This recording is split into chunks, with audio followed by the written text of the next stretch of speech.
mawulire ge tulinawo mawulire gannaku nkusaba otambuze vidiyo ero ekikangabwa kigwiridde bannayuganda mu district ey'Embale omutuuze abadde yeesimbyewo ku kadi ya NRM LC1 amanyiddwa nga Tebirondwa Ismail bwakola pusinze n'afiirawo oluvannyuma lw'okujjuza nomination form ez'abo bagenda okwesimbawo.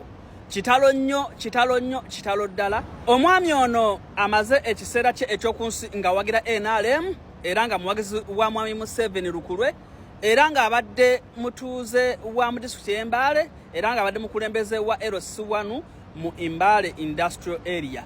Ekikanga bwe kiguddewo olumaze okuwandiika amannya ge bw'ati n'agamba nti ngenda kwesimbawo ku kifo kya NRM nga omukiise wa NRM bw'atyo bamulabye ng'atalantuka agweri n'afiirawo ku support. Ekimusse tekinnamanyikwa era okunoonyereza kukyagenda mu maaso mbitundu ebyo nga beebuuza ki ekisse omwami ono Ismail. Wabula bo bwe tubuuzizaako ab'oku kitundu ngamba abatuuze ab'omu Mbale omwami oyo gy'abadde agenza okwesimbawo baganye okwogera era nga bawooza kimugwanidde n'afuuka kimugwanidde. Kakati mu kanyomero kaffe kano muvubuka weeyogerera okkirizibwa ogenda mu comment section n'obaako okusaasira kw'osaasira omwami ono Ismail bambi avudde mu bulamu bw'ensi eno ng'anaatera okutuuka ku jjuguli oba ekifo kye ekyokubeera LC1 owa NRM mu kitundu ky'Embale. Kitalo nnyo ekya famire eyo tubakubagiza mu nnaku ey'ekitalo Mbale nga omutuuze oyo abadde amazidda okuba nga bamunominatinga era nga buli kimu kibadde kiwedde naye munnange amaze n'atondoka n'agwa wansi ennume y'ekigwo tasobodde kubanga adde engulu era essaawa kati wetwogerera munnange ze embuyaga ezikunta. Kitalo nnyo era kitalo ddala. Tweyongere okuba nga tusabira ab'enganda n'emikwano era tusabire n'omugenzi Mukama abe ng'amuwa eky'omulenzi. Nga tuvuddewo nga tweyongerayo mu mawulire ag'enjawulo ono avuddeyo n'agamba nti mubadde mukimanyi nti abantu bangi baaluma nnyo nga Flavia Namulindwa taweereddwa kaadi. Kituufu era nga waliwo we baatuuka ne bagamba nti waliwo omukyala atapafoominga bulungi maybe ekadi eyo bagiwe Flavia Namulindwa. Wabula ono agambye nti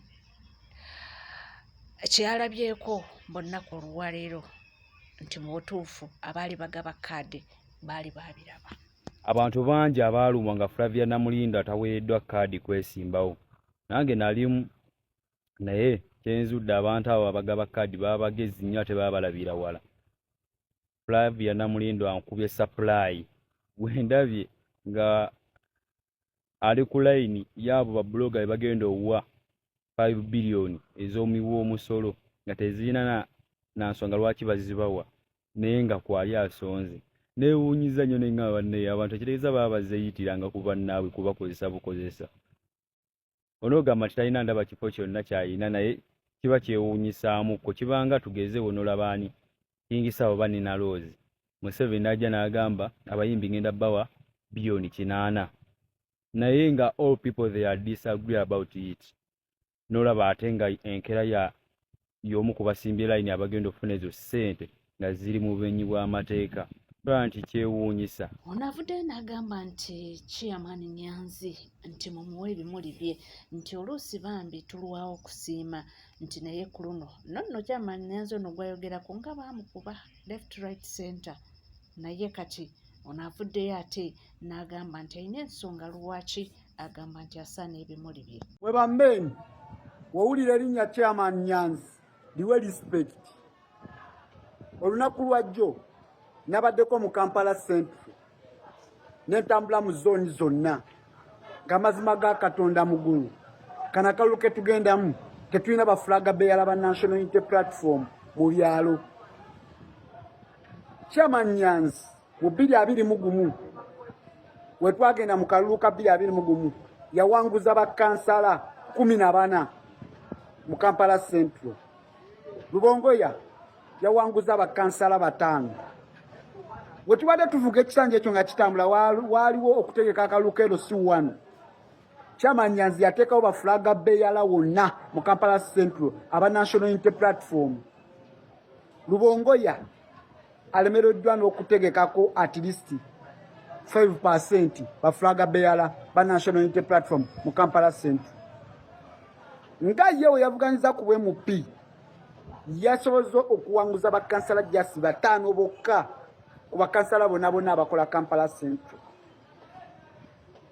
Ye Secretary General w'ekibiina teyasobola kutunuulira mirandira gya kibiina wansi wabula ali atunuulidde kibu kya kufuuka bubaka wa Parliament agende mu Parliament afune ku ssente. Teyafaayo ku lwa kibiina nti mwe abantu mwe mulina okulwanirira ekibiina babakulu abakifunamu tebalina budde bwakyo bwa kukirwanirira. Erinnya Chairman Nyanzi muliwe respect. Obudde buno bw'ogenda e Kawempe South buli zone yamaze dda okufuna ba flaga bearer ba National Unity Platform abamaze okusetingibwa nga bamaze nadda okwendosingibwa n'okuweebwa flaga ng'era balindiridde ku challenginga bana abali jimu. Chairman Nyanzi jambo oli musajja mulwanyi, oli musajja mulwanyi, oli musajja mulwanyi. So topowa newankubadde entalo nyingi era bakulwana bakulyawo naye topowa byonna bigenda mu maaso. Eno yo omukulu Balamu Barugala Minister owa local government yakutte wansi ne waggulu era ndabyeko ng'abantu bagamba nti abayinjiniya wabulira ku linnya Balamu buli omu adduka naye era ali wano ng'asindika obubaka. To the chairpersons, LC5, to the mayors of the divisions and cities in Uganda, you are hereby informed that you must submit a list and fill a list of all service commissions in your respective districts and cities. This must be done before still before the 30th of August to enable us to fill over 800 positions with wage readily available in local government, and also to improve service delivery. My few days in office, I've observed most of the places we are getting issues, we're having acting people in acting capacity, and some have been acting for 9 years, 10 years, 11 years. This is totally unacceptable. So all acting position will end on 30th of August, and the rightful people should take over those positions. And this is done in line to eliminate corruption in District Service Commission. Anybody who will not comply to this order, we shall use the next district or the nearby district to do that role of recruiting in the district, in your district. Those with challenges, those who are getting challenges, those who have challenges of reconciliation and others, we encourage you to sit down with your respective members of parliament in the district, a committee of members of parliament in the district, to reconcile you. Should you fail and you think you need an intervention of the Public Service Commission, the Minister of Labour, the Minister of Local Government, and the Minister of Public Service, all generals are willing to support you, reconcile and constitute and form these important bodies. And kindly put only the right people, people with integrity, people who are not corrupt, to fill in these positions, and going forward to do the recruitment in district to eliminate corruption. Do not put fake people on District Service Commission. I'll be glad if this directive is implemented and just in time. Thank you. Ye mukulu baba kwatagana ne Justin Namere ate kisukkawo kugambye nti kati mbu ba engineers bali ku bunkenke era bwagamba nti nja kubeerako side zeeyo nti bimotoka biwetiye bisula bikola byonna nga bigenda mu maaso. Navudde n'agamba nti bamutambuliza akatambi kano katuuke ku mukulu His Excellency Robert Kyagulanyi Ssentamu alina obubaka bwamugamba. In fact agambye nti bigambo bye nkwegayiridde ntambuliza video yange netuuke ku Bobi Wine. Sigenda muyita president, njagala njogera olulimi lwategeera nga biri ebitiibwa mbiwummuza ku bbali. Okuva Bobi lwe yayingira ebyobufuzi simusisinkanangako ne tunyumya face to face, naye at least bwe yali tannaba nafuna omukisa n'embeerako waali yayinza okuba tanzijukira, naye namulabako era nga ndaba Bobi omuyaayo omugezi. Naye Bobi nze omu ku baakulonda era nakakulonda emirundi eki emirundi gyonna gye weesimbyeyo mbadde nkulonda.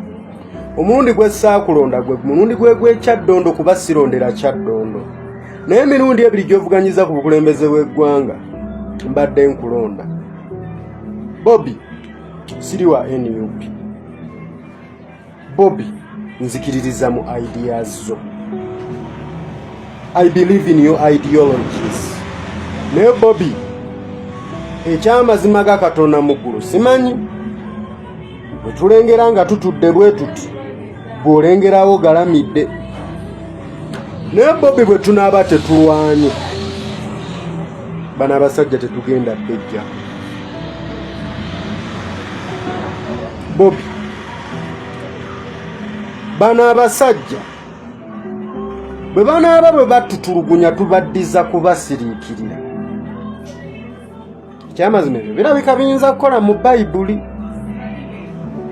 Abasajja bano boogera with impunity. They think they are next to God. Bobby kyonna kyonoonya mbazungu noonyayo byakulwanyisa. Noonyayo ngeri butya bwe tugenda kulwana.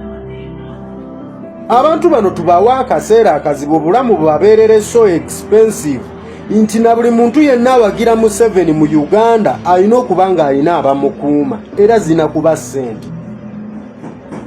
Tukimanye nti full figure abe n'omukuumi ate nga soomu. Full figure abe n'abakuumi nga bataano nga be bajja osobola okumuwa security. Tumanye nti ne bwaba TikTok nga awagira abantu bano naye bamuwa abajaasi bamukuume. Kira kitukolera nti full figure atambula. Bw'anaabeera Masaka ng'alinayo abapoliisi bataano, nga Rama ali Kasese alinayo abapoliisi bataano, okwekalakasa ne kutandikira Kampala banaatambula ddi bajje. Uganda tuweza ennyonyi 1000. Uganda tuweza ennyonyi 1000 mu Uganda oba 5. Bobby bano abasajja tebagenda kutabuyinza nga tewali kulwana. Bano abasajja tebalina kye basobola kutuwa. The more we go with this revolution ne struggle nga tugitwale twale mwaka gumu, myaka 2, myaka 3, myaka 5, myaka 10, Bobby ogusula gukuwa empoza. Bano abasajja gye tukoma obbalwisawo gye bakoma okwetereeza.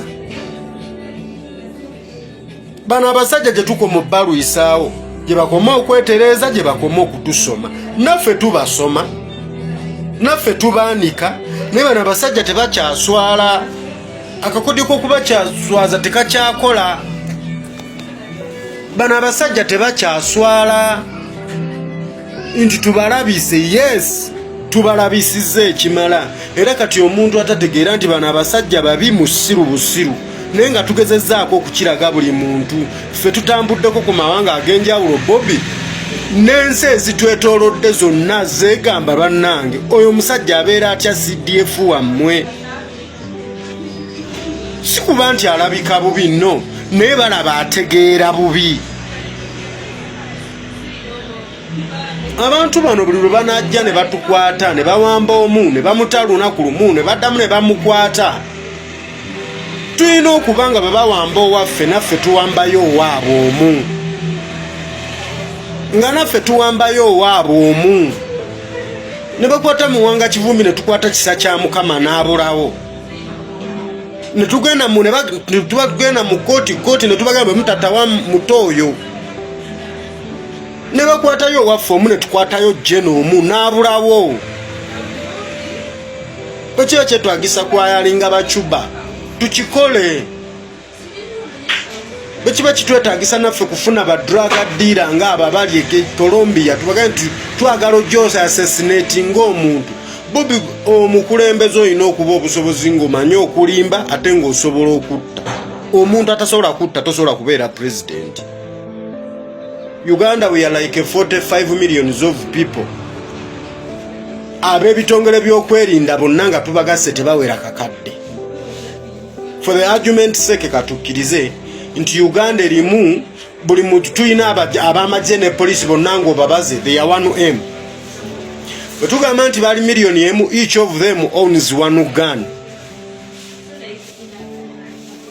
Katugambe nti ezo emmundu oba buli omu owninga 2 guns. Bwe baba nga bali million emu nga buli then ezo emmundu ziba million 2 nga buli omu owninga emmundu emu.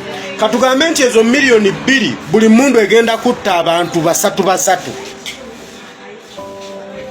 Yes. Bebe egenda kutta abantu basatu. Which means zijja kubeera nti emmundu 2 bwetta abantu basatu 2 times 3 that is 6. Nti bagenda kufa abantu million 6. It's okay. Omulwanyi w'entalo tofa kubagenda kulumwa ofa kubameka abaliwona. Omulwanyi w'entalo omutuufu tofa kubogenda kulumya ofa kubogenda kuwonya. Ne bwe kinaabanga tugenda kufa million 2 mu Uganda naye nga abasajja bano bagenze nga million 2 zigenda zisigale nga Uganda eteredde. It's okay.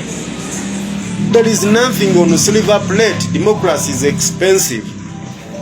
There must be a bloodshed enso kutereera. Rwanda okutuuka wetuuse wadde tennaba kutereera nnyo naye waliwo baafa ensi egula mirambo. Bobby, if we are here saying that that day is going to come and Museveni says tukotakota mugalumonde bakitaffe balemererwa naffe tugenda kulemererwa ne bazzukulu baffe bajja kulemererwa n'abazzukulu b'abazzukulu baffe balemererwe. Ate if we don't start now to fight, Uganda is going to be like Zimbabwe. Era obuyinza bugenda kukyuka busigale mu NRM nga bolaba nti Mugabe yavaawo oli Emerson Mnangagwa n'akwata era naffe bwe tugenda okubeera kati Zimbabwe sente bakozesa za America. In fact, it's worse. The situation has worsened than before. Kati Uganda kiki kye losing? Tufiirwa ki? Bobby kati kiki okyafiirwa? Obulamu bw'olimu wali musajja eyeeyagala. Tulwane ate tetugenda mu nsiko tugende ku street combat. Oba tulumba bitebe bya poliisi twokye. Babulwe we basibira abantu. Petrol station tuzikumeko omuliro mu Kampala. Naba balowooza nti bali bulungi nabo batwegatteko. Bwetulaba omuntu ng'alina bizinesi etambula bulungi nayo tugyokye. Nabo balabe nti tubeere mu lyato nti mu lyato eribbira temuliimu awangula. Otherwise bano abasajja bagenda kutuwamba nga bwe bakutulugunya bwe batunyiga ebinege ensigo bwe batusonseka ebiti mu matu nga bo bavuga amamotoka nga bagenda malwaliro ne bejjanjaba nga bwe balwala bagenda mu Amerika batukalakata emyaka emirala wano nga 10. Muwulidde si bigambo byange oluusi tuwogera ne mugamba nti tusale ekigambo naye nzimbawo kubanga nsharinga obubaka butuukire ddala eri abo bwekikwatako nga wagambye nti muvuga akatambi katuukire ddala ewa mukulu His Excellency Robert Kyagulanyi Ssentamu aka Bobi Wine akyemanyi nti bwamutuuseeko era abantu bajja kukavuga mpaka kajja mutuukako. Obubaka bwe bwogedde ng'alina obulumi obw'amaanyi era ng'alina kyayisaawo naddala. Point esembi agambye nti munaabeera eyo ate oba oliawo ne mubivaako abasajja bajja kuddamu batukalakate emyaka endala 5 ate nga kyo weekiri essaawa yakakati kyekyo kye tutunuulidde kye tuwolekedde emyaka 5 bweddu abasajja bajja kubanga bakola ki nga batukalakata.